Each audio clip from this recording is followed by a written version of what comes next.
নমস্কার বন্ধুরা, পশ্চিমবঙ্গ সরকারের অনগ্রসর শ্রেণী কল্যাণ ও আদিবাসী উন্নয়ন বিভাগ থেকে রাজ্যের তপশিলি জাতি ও আদিবাসী সম্প্রদায়ভুক্ত ছাত্রছাত্রীদের জন্য যোগ্যশ্রী প্রকল্পে বিনামূল্যে joint entrance examination, West Bengal joint entrance examination এবং নিট 2027-এর কোচিং দেওয়া হবে। এখন যারা 11 সায়েন্সে পড়ছে তারাও এই কোচিংয়ে অংশগ্রহণ করতে পারবে। এই কোচিং নেওয়ার জন্য অফলাইন এবং অনলাইন দুটোভাবেই ফর্মটা ফিল আপ করা যাবে। কারা কারা আবেদন করতে পারবে? মাধ্যমিক বা সমতুল্য পরীক্ষায় অন্তত 60% নম্বর এসসি ক্যান্ডিডেটদের জন্য এবং 50% নম্বর এসটি ক্যান্ডিডেটদের জন্য, এবং পারিবারিক আয় 3 লক্ষ টাকার মধ্যে হবে। এবং সাথে যারা এই কোচিংয়ে সুযোগ পাবে তাদের জন্য প্রত্যেক মাসে 300 টাকা স্টাইপেন্ড দেওয়া হবে। গোটা পশ্চিমবঙ্গ জুড়ে মোট 50টি সেন্টার রয়েছে এবং আবেদনপত্র পাওয়া যাবে যে কোনো প্রশিক্ষণ কেন্দ্রে, যেগুলো এখানে উল্লেখ করা রয়েছে। এছাড়াও wbbcdv.webstep.in এখান থেকেও অফলাইনে ফর্মটা ডাউনলোড করা যাবে। ডাউনলোড করার পর সেটা পূরণ করে 24শে ডিসেম্বর 2025 তারিখের মধ্যে যে সেন্টারে তুমি কোচিংটা নিতে চাইছো সেই সেন্টারে গিয়ে তোমাকে ফর্মটা জমা দিয়ে আসতে হবে, অথবা অনলাইনেও আবেদন করা যাবে। ওই একই ওয়েবসাইট, সেখানে অনলাইনে আবেদন করা যাবে। বিশদে জানার জন্য এখানে দুটো ফোন নাম্বার দেওয়া রয়েছে, এখানে যোগাযোগ করতে পারো, অথবা তুমি যেই ডিস্ট্রিক্টে থাকো সেখানকার সেন্টার ডিটেলস দেওয়া রয়েছে, কোথায় কোচিংটা হবে এবং সেন্টার ইনচার্জ যিনি রয়েছেন তার কন্ট্যাক্ট নাম্বারও এখানে শেয়ার করা রয়েছে। প্রথমে দেওয়া হয়েছে 24 পরগনা। উত্তর 24 পরগনায় 4টে সেন্টার রয়েছে: বাগদাহ, বারাসত, ব্যারাকপুর, বসিরহাট। সাউথ 24 পরগনাতে রয়েছে 4টে সেন্টার: বারুইপুর, ডায়মন্ড হারবার, ক্যানিং, নামখানা। বাঁকুড়াতে রয়েছে 3টে সেন্টার: বাঁকুড়া টাউন, খাতড়া, বিষ্ণুপুর। হাওড়াতে রয়েছে বাগনানে, ঝাড়গ্রামে ঝাড়গ্রাম।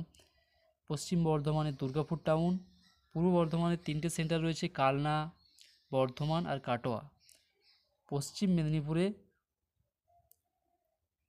মেদিনীপুর টাউন, খড়গপুর, সবং আর সবং। আর পূর্ব মেদিনীপুরের ক্ষেত্রে কন্টাই রয়েছে।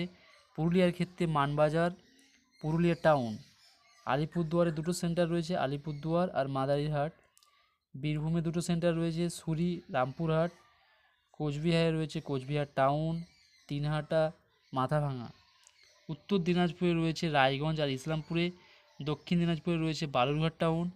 দার্জিলিংয়ে আছে শিলিগুড়ি টাউন আর দার্জিলিং টাউন। জলপাইগুড়িতে রয়েছে জলপাইগুড়ি টাউন, মালবাজার, ধূপগুড়ি। কালিম্পংয়ের ক্ষেত্রে কালিম্পং। মালদা ডিস্ট্রিক্টের জন্য রয়েছে মালদা ডিস্ট্রিক্টের টাউন আর চাঁচল। নদিয়ার জন্য কৃষ্ণনগর, কল্যাণী, রানাঘাট। মুর্শিদাবাদে রয়েছে জঙ্গিপুর, বহরমপুর। কলকাতাতে রয়েছে যোধপুর পার্ক। হুগলি ডিস্ট্রিক্টের মধ্যে আছে আরামবাগ, ব্যান্ডেল আর তারকেশ্বর। টোটাল 50টা সেন্টার রয়েছে। যে কোনো সেন্টার থেকে অফলাইনেও ফর্মটা গিয়ে তুমি নিয়ে আসতে পারো, বা এখানে যে ওয়েবসাইট দেওয়া আছে সেখানে অনলাইন এবং অফলাইন দুটোভাবেই ফর্মটা রয়েছে। অনলাইন এবং অফলাইন দুটো ক্ষেত্রে ফর্ম জমা দেওয়ার শেষ তারিখ দেওয়া রয়েছে 24/12/2025 তারিখের মধ্যে। যে সেন্টারে তুমি অ্যাডমিশন নিতে চাইছো সেই সেন্টার ডিটেলস এবং তার সেন্টার ইনচার্জের ফোন নাম্বার পাশে দেওয়া রয়েছে। সেই সেন্টার ইনচার্জের সাথেও তুমি কথা বলে নিতে পারো, বা আরও বিস্তারিত জানার জন্য এখানে দুটো ফোন নাম্বার দেওয়া রয়েছে, সেই ফোন নাম্বারেও যোগাযোগ করে নিতে পারো। 24শে ডিসেম্বর 2025-এর মধ্যে মাধ্যমিক বা সমতুল্য পরীক্ষায় 60% এসসি ক্যান্ডিডেটদের জন্য, এসটি ক্যান্ডিডেটদের জন্য 50% নম্বর এবং বার্ষিক আয় 3 লক্ষ টাকার মধ্যে।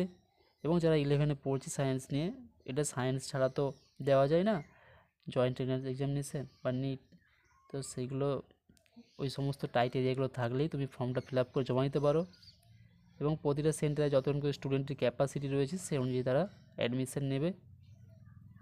এবং প্রত্যেক ছাত্রছাত্রী যারা ওখানে পড়ার সুযোগ পাবে তারা প্রত্যেকে কিন্তু 300 টাকা করে প্রতি মাসে স্টাইপেন্ড পাবে। Thank you. আজকে ছিল এই পর্যন্ত ভিডিওটা। এরপরে কিভাবে অনলাইন বা অফলাইনে ফর্মটা ফিল আপ করতে হবে বা কী কী ডকুমেন্টস লাগবে সেই নিয়ে পরবর্তী ভিডিওটা থাকবে।